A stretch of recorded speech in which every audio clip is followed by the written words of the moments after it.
SPO வந்து ஃபேக்குங்க, fraud, scam. எதுக்காக இத்தனை குற்றச்சாட்டு? ஏன் அப்படின்னா, எஸ்பிஓ ஒரு ஜாப் ஆஃபர் பண்ணியிருந்தாங்க. அந்த ஜாபை அங்கே இருக்கிற மக்களால் பண்ண முடியல அப்படின்னா, நீங்கள் ரீஃபண்ட் அப்ளை பண்ணிக்கலாம் அப்படின்னு சொல்லியிருந்தாங்க. ஸோ பாதிக்கு பாதி மெம்பர் ரீஃபண்ட் அப்ளை பண்ணிட்டாங்க.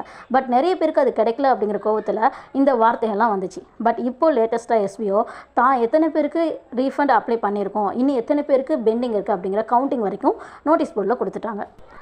இந்த கவுண்டிங்கை பார்த்தாலே தெரியும் இன்னும் எவ்வளோ பேருக்கு பெண்டிங் அமௌண்ட் இருக்குது அப்படிங்கிறது.